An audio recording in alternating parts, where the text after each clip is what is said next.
Nestled in the heart of a picturesque countryside, my farm has been a cherished part of my life for generations. This land, rich with history and memories, has been a sanctuary where I cultivated crops and raised livestock. For me, it represented not just a source of income, but a legacy, a connection to my roots that I held dear. However, the dynamics of community living changed when the Homeowners Association, or HOA, became involved. Initially established to maintain the aesthetic and property values within our neighborhood, the HOA gradually expanded its reach, imposing stringent regulations that began to feel overbearing. When I left for an extended trip to take care of family matters, I trusted that my absence wouldn't lead to any drastic changes on my property. Little did I know that while I was away, the HOA had taken it upon themselves to approve plans for a hotel on my farm, an act that would not only alter the landscape I loved, but also completely disregard my ownership rights. The idea that they could make such decisions without my consent was unfathomable and left me feeling betrayed. As I learned about this shocking development, my heart raced with disbelief and anger. How could they justify constructing a commercial establishment on land that has been in my family for decades? This was not merely an encroachment on my property. It felt like a violation of everything I stood for as a landowner. Little did they know that their actions would lead them directly into the legal trap I had meticulously crafted upon realizing what they had done. The moment I discovered the unauthorized construction on my farm was surreal. I had just returned home after months away, eager to reconnect with the land that held my family's history. As I drove down the familiar dirt road leading to my property, a sense of nostalgia washed over me. But that feeling quickly turned to disbelief and anger when I spotted the massive hotel structure looming where my fields once thrived. My heart sank as I parked and stepped out of the car, taking in the sight of heavy machinery and workers bustling about. The sound of construction echoed in the air, drowning out the peaceful silence I had longed for during my absence. It felt like an invasion, a violation of everything I had cherished about this land. The once vibrant landscape was now marred by concrete and steel, transforming my haven into what appeared to be a commercial enterprise. As I approached the site, I could hardly contain my emotions. Questions raced through my mind. How could they do this? Did they even consider the impact on my livelihood? The realization hit me that the HOA had taken matters into their own hands, approving plans without my knowledge or consent. It was not just a betrayal. It was an outright assault on my rights as a property owner. I started to gather information, snapping photos and jotting down notes about what I saw. This was more than just a hotel being built. It was a critical juncture that would set the stage for my response. Little did they know, their actions would unknowingly lead them right into the legal trap I had been preparing from afar. As I stood amidst the chaos of construction, a sense of urgency settled in. I needed to understand my property rights and the zoning laws that govern my land. The hotel built by the HOA was not just a physical structure. It represented a significant challenge to my ownership and autonomy. Digging into local laws became my priority as I sought to arm myself with knowledge. I began by researching property rights specific to agricultural land in our area. I learned about the importance of zoning classifications, which dictate how land can be used: residential, commercial, agricultural, and more. To my relief, I discovered that my farm was zoned for agricultural use, meaning any commercial development should have required thorough review and approval processes that included my consent as the landowner. Armed with this information, I pored over documents and regulations that outlined the HOA's authority. It became increasingly clear that they had overstepped their bounds. The fact that they had approved plans for a hotel without involving me was not only unethical, but likely illegal. I realized I could challenge their decisions based on these legal grounds. This newfound understanding ignited a fire within me. I was no longer just an upset landowner. I was someone who could potentially hold the HOA accountable for their actions. The more I learned, the more confident I became in my ability to fight back. My strategy began to take shape. I would leverage their ignorance of property law against them. With each piece of evidence I gathered, it became clear that they had walked right into the legal trap I had been preparing all along. With my newfound knowledge of property rights and zoning laws, I set to work crafting a strategy that would turn the tables on the HOA. The realization that they had violated my rights fueled my determination. I knew I had to approach this situation with precision and care, creating a legal trap that would expose their missteps and hold them accountable. I began by documenting everything meticulously. Armed with photographs of the construction site, I compiled evidence showing the extent of the hotel's encroachment on my land. I also gathered relevant zoning documents, outlining the specific regulations that the HOA had overlooked. Each piece of information served as a building block in my case, illustrating how their actions not only defied local laws, but also disregarded my rights as an owner. Next, I sought legal counsel to solidify my understanding and ensure that my approach was sound. My attorney helped me draft a formal complaint against the HOA, citing their unauthorized use of my property and outlining the consequences they could face for their actions. We crafted a letter detailing the legal ramifications of their decisions, emphasizing that I was prepared to take this matter to court if necessary. The strategy evolved into a multi-pronged approach. I planned to reach out to community members, sharing my story and rallying support against the HOA's overreach. Public opinion could sway their stance, making it clear that they could not trample on individual rights without facing repercussions. With each step, I felt empowered, knowing that I was not just fighting for myself, but standing up for all landowners who might find themselves in similar situations. The stage was set for a confrontation that would force the HOA to reckon with their reckless decisions. The day of confrontation with the HOA arrived, and I felt a mix of anxiety and determination as I walked into the community center where the meeting was set to take place. The air was thick with tension as I entered the room, filled with board members and neighbors who had gathered for what promised to be a pivotal discussion. I could feel their eyes on me, some filled with curiosity, others with skepticism.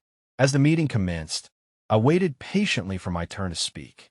When the moment finally came, I stood up, my heart racing but my resolve steady. I began by recounting my deep connection to my land and the shock I experienced upon discovering the hotel being built without my consent. I presented the evidence I had meticulously gathered, photographs, zoning regulations, and legal documents that highlighted their overreach. With each point I made, I could see expressions change around the room. Some members shifted uncomfortably in their seats as they grasped the implications of what I was saying. The board members attempted to defend their actions, citing community development goals and vague promises of economic benefits.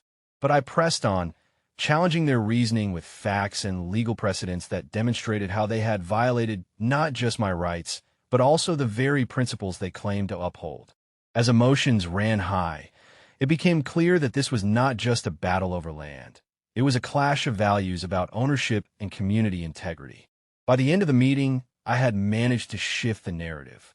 Some neighbors began to voice their support for my cause, questioning the HOA's authority and decisions. It felt like a turning point, a moment when my legal trap had begun to ensnare them in ways they hadn't anticipated. In the days following the confrontation with the HOA, the fallout reverberated throughout the community, creating divisions that I had never anticipated. Some neighbors rallied around me, expressing their support and concern about the HOA's overreach. They reached out to share their own experiences of feeling sidelined by decisions made without their input. Conversations shifted in coffee shops and community gatherings as people began to question the HOA's authority and motives. However, not everyone was in my corner. A faction within the community staunchly defended the HOA, arguing that development was essential for progress. They believed that the hotel would bring economic growth and increase property values. These supporters viewed my actions as a threat to their vision for the neighborhood, framing me as an obstructionist rather than a protector of individual rights. Tensions escalated, leading to heated debates at local gatherings and social media discussions where opinions clashed. As I navigated this newfound divide, I felt both isolated and empowered. The support from some neighbors bolstered my spirits, reminding me that I wasn't alone in this fight. Yet, the hostility from others weighed heavily on me. I watched as friendships strained and community bonds frayed over differing opinions about property rights and development. It was painful to see how one issue could fracture a close-knit community. Despite the turmoil, I remained focused on my objective. I organized a town hall meeting to discuss property rights and zoning laws openly, inviting experts to speak on the implications of the HOA's actions. My hope was that by fostering dialogue, we could find common ground and unite against any further overreach. The situation had become more than just about my farm. It highlighted a broader struggle for autonomy within our community. As tensions within the community escalated, I knew it was time to take formal legal action against the HOA. With my attorney by my side, we filed a lawsuit that challenged the validity of their construction on my farm. The process was both daunting and empowering. I felt as if I was standing up not just for myself, but for anyone who had ever felt powerless against an overreaching authority. The legal proceedings began with a series of hearings that drew attention from both supporters and opponents. Each session was charged with emotion as I presented my case, armed with evidence of the HOA's missteps. My attorneys skillfully dissected their arguments, highlighting how the HOA had neglected proper procedures and failed to consider the legal ramifications of their decisions. We outlined the zoning violations, proving that they had acted without regard for established laws governing land use. As the case progressed, it became clear that the HOA was not prepared for such a public confrontation. They attempted to downplay their actions, claiming they were acting in the community's best interest. But with every hearing, more community members began to question their motives, swayed by the information I'd shared during town hall meetings. The stakes rose as we approached a pivotal court date.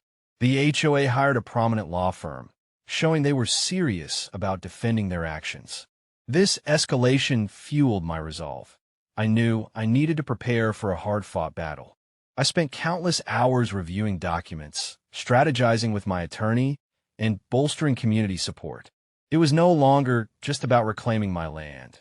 It had become a fight for accountability and transparency within our neighborhood's governance. As the court date approached, I felt a mix of anxiety and determination, ready to face whatever challenges lay ahead. The day of the court ruling finally arrived, and the atmosphere was electric with anticipation. As I sat in the courtroom, flanked by my attorney and a handful of supportive neighbors, I felt a mixture of hope and anxiety. The judge listened attentively as we presented our case, meticulously detailing the evidence that showed how the HOA had violated zoning laws and my property rights. The opposing counsel argued passionately, but it became increasingly clear that their defense lacked the legal grounding to counter our claims. When the judge announced his decision, time seemed to stand still. He ruled in my favor, declaring that the HOA had indeed overstepped its authority by approving the hotel on my farm without proper consent. A wave of relief washed over me as I realized that my fight had not been in vain. The court ordered the immediate cessation of construction and mandated that the HOA adhere to all zoning regulations moving forward. The consequences for the HOA were significant. Not only did they have to dismantle part of the hotel, but they were also held liable for legal fees and damages incurred during the proceedings. This ruling sent shockwaves through the community, forcing many to reevaluate their perceptions of the HOA's governance. Some members began to call for reforms within the association, demanding greater transparency and accountability in its operations. As I drove back to my farm that day, I felt a renewed sense of ownership, not just over my land, but over my rights as a citizen. The journey had been arduous, fraught with emotional highs and lows, but I emerged victorious. It was a testament to what could be achieved when individuals stood up against injustice, igniting conversations about property rights that would resonate throughout our community for years to come. As I reflect on the tumultuous journey that unfolded over the past months, I realize how profoundly my understanding of home and community has evolved. The battle against the HOA was not merely about reclaiming my land. It became a powerful reminder of the importance of standing up for one's rights and values in a community where those can sometimes be overlooked. My farm, once just a piece of property, transformed into a symbol of resilience and unity. The support I received from neighbors who stood by me during the legal proceedings reshaped my perspective on community.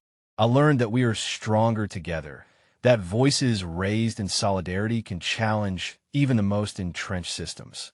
It was heartening to see many community members begin to engage more actively in local governance, advocating for transparency and accountability within the HOA.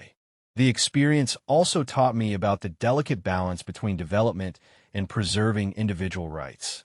While growth is essential for any community, it should never come at the expense of someone's home or legacy. This realization prompted ongoing discussions among residents about what it means to live in harmony, respecting both collective goals and personal freedoms.